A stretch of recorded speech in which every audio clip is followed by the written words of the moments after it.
Welcome back, APCSA students. So this is going to be a series on methods. Our last video we did talk about program structure, and we did an initial method, some void methods, creating them. We'll have probably another 2 or 3 videos on methods. There's a lot to them. So this one's going to focus on input to a method, parameters, and arguments. So that will make a little more sense as we go. But just a reminder, the methods we saw last time were void methods, and we saw nothing in parentheses. So we were making these methods to print extra lines rather than having print line, print line, print line every time. I can now call this method to do that work for me. So that is one of the things we like about methods, is that they can be built to do one job and do it repeatedly. We can test them more easily. We can reuse them as much as we want.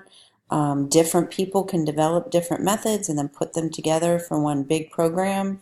So this really is the building block of any computer language, programming language. So others might call them procedures or functions. That's another name for a method.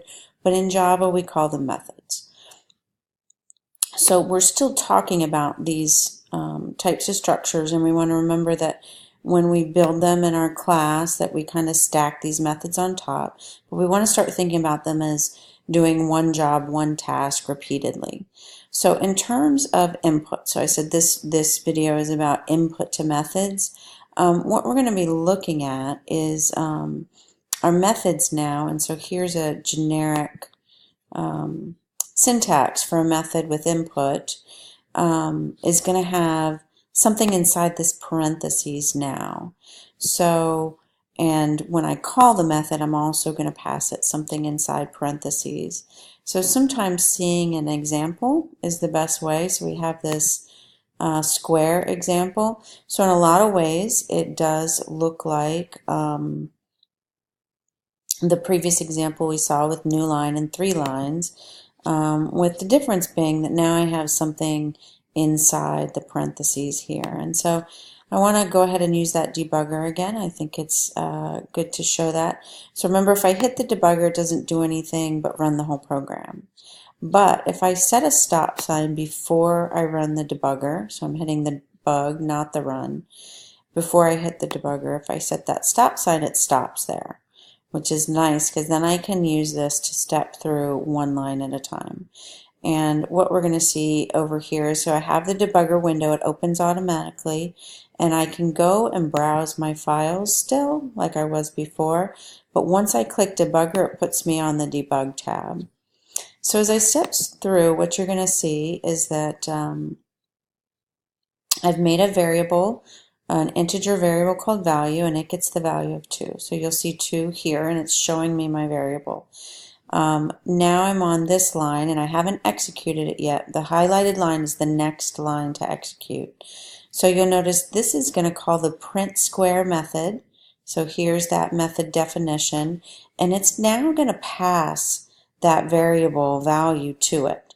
Now more specifically, it's not actually passing the value variable, it's taking the actual value. So this, I'm realizing this is not a great name for, but it's saying what is value right now, and it's a 2. So what it's actually passing to this method is a 2, not the variable itself, but the number 2. So we're going to see, I'm going to step through, and we're going to see that that 2 gets received in this variable right here. So the method now has a variable. This is a variable declaration. It's going to be a variable for this method called x, and it just received that 2. And now it's going to multiply 2 times 2 and print it out, and we'll see that down here. And then when I step through again, I've hit the end of the method, and I'll go back to where I was called. So I'm going to click that to see. So now I'm back in this method, in the main method. And what I want you to notice is that value is unchanged. Value did not get, was not 2 times 2 or anything. Value doesn't change. So when I passed that 2 to this method, it doesn't affect these primitive variables. All right, so another example is where I call that same method, but this time I pass it a 3. And so as you would expect, the x gets the 3, the x does 3 times 3, it prints out 3 times 3, I hit the end of that method and I'm back in main. This time I'm going to pass value times 2. So value is still 2. 2 times 2 is 4, so I'm going to pass a 4 to that method. So as I step in, you'll see x gets a 4. I do something with x, I square it, I print it out, and then when I'm done with that, I return back here, I hit the end of main, and I am done. So what we're talking about again is where a method gets some input, right? So I'm passing it values. So this method now has something when I come into it that was passed to me from somewhere else. And notice that each time the method was called, it received a different value. Here it was 2, here it was 3, here it was 4. So let's talk about the terminology a little bit. This is called the parameter for this method. So the parameter for this method is one integer value. So that's a vocab term. Now when I call that method, what I pass it is an argument. So here the argument was a 2, here the argument was a 3, and here the argument was a 4.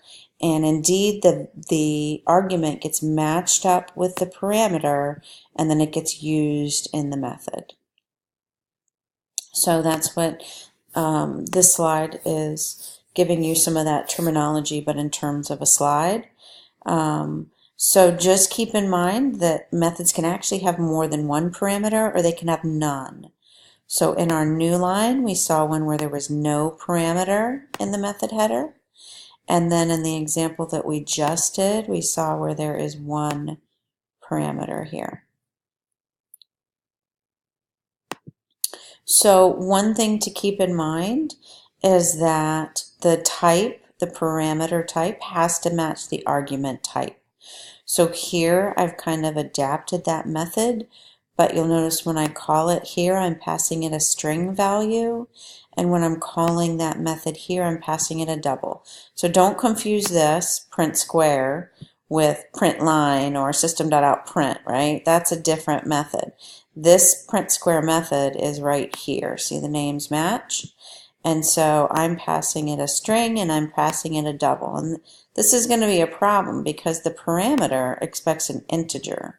So I just want to show you the type of errors you can get with that. So with square 2, this is that same code, and if I hit compile, it won't even compile. It says incompatible types, string cannot be converted to int.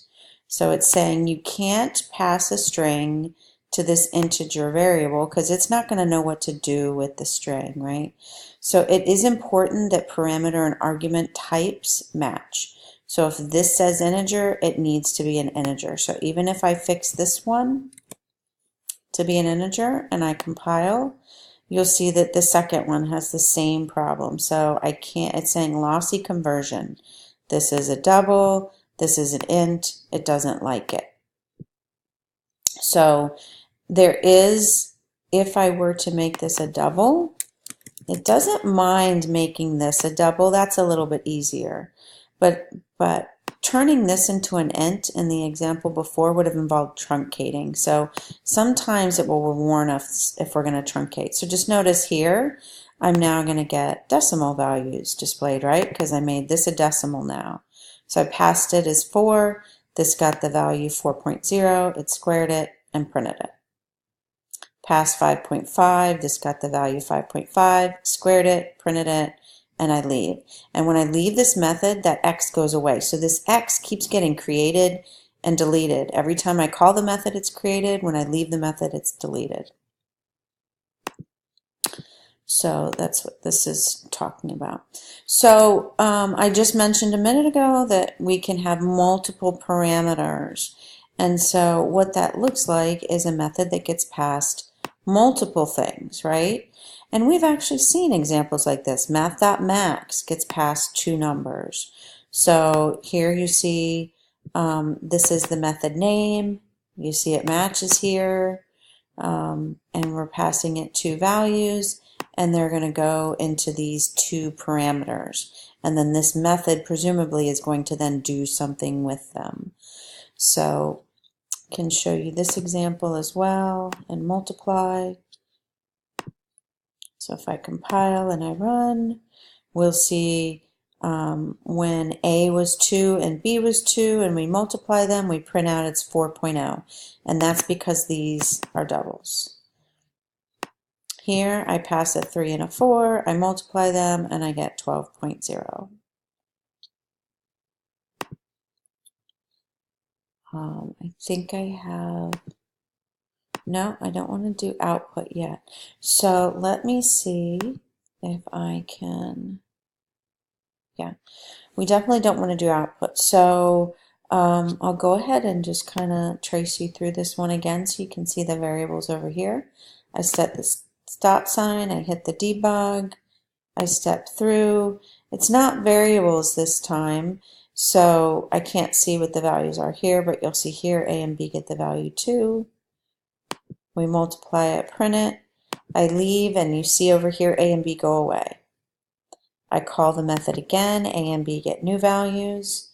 I'm now going to multiply them and print them, and then when I leave, A and B go away. So that's about it for input to a method. Remember to keep in mind that these are arguments. When I call the method, this is a method call, and you can see it looks different than the method header, right? This looks very formal. Public static void, we don't even know what this means yet. We don't know what this means. We don't even know what this means, really.